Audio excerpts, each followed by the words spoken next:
পিছন থেকে লাব্বাইক দে, লাব্বাইক ইয়া সাদাই, ওগো আমার উস্তাদ, আমি খাজা মঈনুদ্দিন সারা রাত্র ঘুমাই নাই, এই ফজরের নামাজটা পড়ানোর জন্য সব মহল্লায় মহল্লায় দাওয়াত পৌঁছায়া দিছি।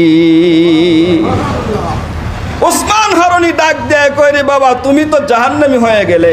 আমলের জিন্দেগি করা, নিজে আমল করা, অন্য ভাইকে আমলদার বানানো। কু আনফুসাকুম ওয়া আহলিকুম নারা, নিজে জাহান্নাম থেকে বাঁচা, অন্য ভাইকেও জাহান্নামের আগুন থেকে বাঁচানো। আমি আর আপনি পারবো না, তবে চেষ্টাটা তো করতে পারবো না। খাজা ওসমান হারুনি রহমতুল্লাহ নাম আপনারা শুনেন নাই? তার ছাত্রের নাম কি ছিল? খাজা মঈনুদ্দিন চিশতি রহমতুল্লাহ আলাইহি। আমরা তো এখন তাদেরকে মাজার পূজারি বানায় এলাইছি, যায় সেজদা মারি চাই বাবার কাছে। না, তারা আসলেই প্রকৃত আল্লাহর ওলি ছিল। তারা তো বইলা যায় না এগুলো করতে। তারা কি নামাজি ছিল না? নামাজ ছাড়া কি আল্লাহর ওলি হয়েছে? রোজা রাখে নাই? রোজা রাখেই তো আল্লাহর ওলি হয়েছে। আল্লাহ তাআলার সমস্ত হুকুম হাকাম মেনেই তো আল্লাহর ওলি হয়েছে। তার একটা ছোট্ট কালের ঘটনা আপনাদের সম্মুখে তুলে ধরি। খাজা মঈনুদ্দিন চিশতি রহমতুল্লাহ আলাইহি ছোট্টবেলা থেকেই খাজা ওসমান হারুনি রহমতুল্লাহ আলাইহির কাছে যাতায়াত করতেন, যাওয়া আসা করতেন। উনি ছিলেন উস্তাদ, মঈনুদ্দিন ছিল ছাত্র। আমাদের যেমন বড় বড় শায়েখ আছে, আমরা ছাত্র ছিলাম, তারা উস্তাদ ছিল, ঠিক এমনই দিনের শিক্ষা সেখান থেকে যায় নিতেন। খাজা মঈনুদ্দিন চিশতি রহমতুল্লাহ আলাইহি একদিন খাজা ওসমান হারুনি রহমতুল্লাহ আলাইহির সামনে বসা ইশারের নামাজের পর। এমন সময় খাজা ওসমান হারুনি রহমতুল্লাহ আলাইহি বলতেছেন যে, তোমরা যারা 2-4-5 জন এখানে বসে আছো, তোমাদের কাছে একটা সংবাদ পৌঁছায়। সংবাদটা হলো এই, আগামী কালকে ফজরের নামাজ যে ব্যক্তি আমার পিছনে পড়বে তারা সবাই জান্নাতি। জুড়ে বলেন সুবহানাল্লাহ। আচ্ছা, আমি যদি এই কথা বলি, বলবেন এই হুজুর আপনি পাগলা হইছেন। কেউ চাচা যারা লাগে না, বাইশটা পাগলা হইছে। জুড়ে বলেন ঠিক কিনা? তা আল্লাহ ওয়ালাদের কথা এমন হয় যে আল্লাহ কবুল করে ফেলে। আর এমন কিছু থিওরি, এমন কিছু সিস্টেম তারা বাতলায়, যেটার মাধ্যম দিয়ে অগণিত মানুষের হেদায়েতের মাধ্যম হয়ে যায়। খাজা মঈনুদ্দিন চিশতি রহমতুল্লাহ আলাইহি জুরে সুরে বলে সুবহানাল্লাহ কইয়া খার হয়ে গেছে গা। ছোট্ট বাচ্চা, 8 থেকে 10 বছরের বাচ্চা। খাজা ওসমান হারুনি রহমতুল্লাহ আলাইহির কথা শুনে সে আনন্দিত। কত মানুষ জাহান্নাম থেকে মুক্তি পাবে আর জান্নাতে চলে যাবে, এর চেয়ে তার কি হতে পারে? আর ওর বিশ্বাস ছিল ওসমান হারুনির মুখ দিয়া যেই কথা বের হয়েছে, এটা তো পবিত্র জবান, এটা যেহেতু মুখ থেকে বের হয়ে গেছে, আল্লাহ এটা কবুল করে ফেলবে। কিন্তু শর্ত লাগাইয়া দিছি, খাজা ওসমান হারুনি শর্ত লাগাইয়া দিছে, ও প্রিয় শাগরেদরা, তোমরা যারা এখানে বসা আছো, আমি যে কথাটা তোমাদের সম্মুখে উপস্থাপন করেছি, আগামী কালকে ফজরের নামাজ যেই ব্যক্তি আমার পিছনে পড়বে তারা সবাই জান্নাতি। কিন্তু এই সংবাদটা তোমরা কারো মাধ্যমে তোমরা একে অপরের কাছে পৌঁছাইতে পারবে না। শর্ত, কারো কাছে পৌঁছাইতে পারবে না। দ্বিতীয় শর্ত হলো, যদি কেউ পৌঁছায়া দাও, কারো কাছে বলে দাও, যে বলবে সে জাহান্নামী আর যে আসবে সে হবে জান্নাতি। শর্তটা কঠিন না নরম?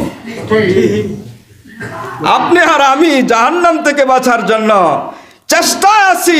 আরে আমার জানটা আগে বাঁচাই, পর নম্বরটা হলো পরের ব্যাপার। যেটা বলেন ঠিক কিনা? শর্তটাও এমন ছিল। খাজা ওসমান হারুনি ডাক দিয়া বলেন, রে তোমরা যারা একত্রিত হয়েছো, আমার ভাষণ শুনেছো, এই কথাটা কারো কাছে পৌঁছাইতে পারবা না। যদি পৌঁছাও তাহলে জাহান্নামী, আর যারা তোমার ডাকে আসবে তারা হবে জান্নাতি। শর্ত শুনে সবাই চলে গেলেন যার তার বাড়িতে। ছোট্ট বাচ্চা 8 থেকে 10 বছর বয়স, নাম কি? খাজা মঈনুদ্দিন। আরে ভাই, তুমি আর আমি তো শুধু জাহান্নাম থেকে বাঁচার জন্য একা ফিকির করি। আগে নিজের ফিট বাঁচাই, পরে দল, ঠিক কিনা? দল কই আছে দেখার বিষয় না, আমি আগে বাঁচি।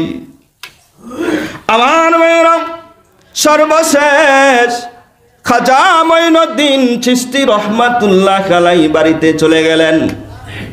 বাড়িতে যাই অল্প সময় বিশ্রাম নিলেন। 10 বছরের বাচ্চা স্বল্প সময় বিশ্রাম নিয়ে মনে মনে ভাবে, আমি তো একা খাজা মঈনুদ্দিন, আমি একা যদি জাহান্নামী হই আমার কোনো দুঃখ নাই, কিন্তু আমার মনে চায় আমার এই গ্রামবাসী মহল্লাবাসী সবাই জান্নাতি হয়ে যাক।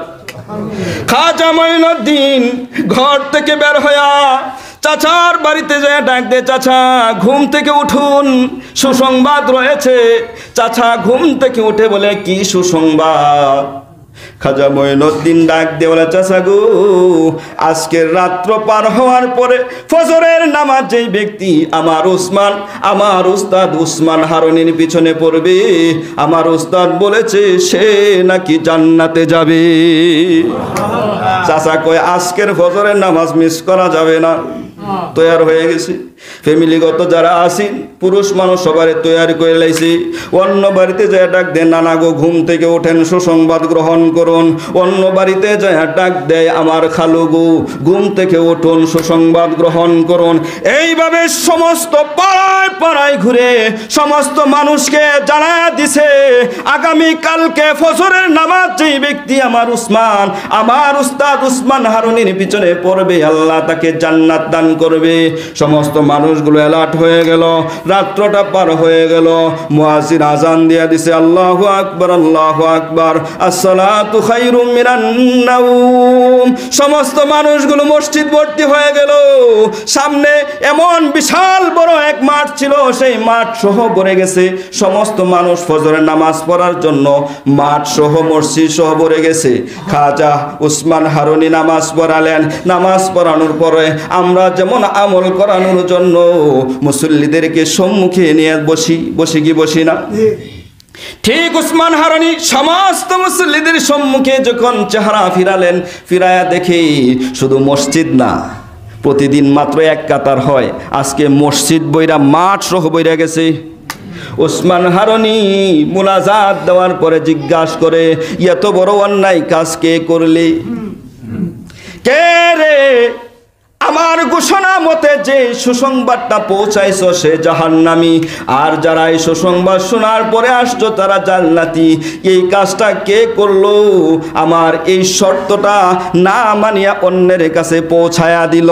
পিছন থেকে লাব্বাইক ইয়া সাদাই, ওগো আমার উস্তাদ, আমি খাজা মঈনুদ্দিন সারা রাত্র ঘুমাই নাই, এই ফজরের নামাজটা পড়ানোর জন্য সব মহল্লায় দাওয়াত পৌঁছায়া দিছি। উসমান হারুনি ডাক দেয়, কই রে বাবা, তুমি তো জাহান্নামী হয়ে গেলে। খাজা মঈনুদ্দিন ডাক দিয়ে বলে, উস্তাদজি, আমার তো একটা জীবন মাত্র, একটা রূহ আল্লাহ আমাকে দিয়েছে, একটা শরীর মাত্র আল্লাহ আমাকে দিয়েছে।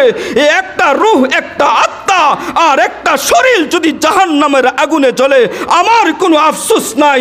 আমি একার কারণে হাজার হাজার মানুষ আজকে জাহান্নাম থেকে মুক্ত হয়ে জান্নাতে গেছে।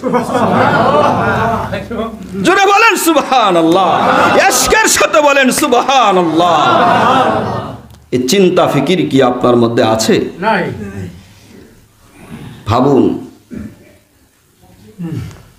ভাবুন, আমলের জিন্দেগি গড়ুন।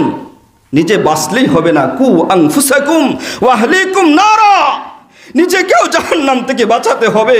জাহান্নামের আগুন যে বড় ভয়াবহ আগুন, জাহান্নামের আগুন যে বড় কঠিন আগুন, যে আগুন দুনিয়ার সমতুল্যর তুলনামূলক 70,000 গুণ বেশি তাপমাত্রা হবে।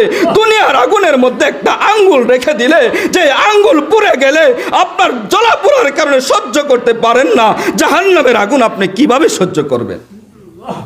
কিভাবে সহ্য করবেন? দুনিয়ার রং তামাশার পিছনে পড়ে তো জীবনটাই বরবাদ করে দিলেন। হালালকে হালাল বললেন না, হারামকে হারাম বললেন না, যা পাইছেন তাই খাইছেন, যেমনি ইচ্ছা এমনি জীবনটাকে পরিচালনা করছেন। একবার কি ভেবে দেখেছেন জাহান্নামের আগুন যদি শরীরে স্পর্শ করে সহ্য করতে পারবেন কিনা? এই দুনিয়ার আগুন কোথায় থেকে আসছে? জাহান্নাম থেকে আসছে। মালিক ফেরেশতার অনুমতিতে জিবরাইল আলাইহিস সালাম পাহাড়ের উপর রেখেছিলেন, সেই পাহাড় পুড়ে ছাই হয়ে সেই আগুন আবার জাহান্নামে চলে গেছে। যে দোয়াটা পাহাড়ে ছিল সেই দোয়াটা হলো দুনিয়ার আগুন। শরীরটা লাগায়েন, উপায় নাই। যেন নিজেও জাহান্নাম থেকে বাঁচি, অপর ভাইকেও জাহান্নাম থেকে বাঁচাই ইনশাআল্লাহ।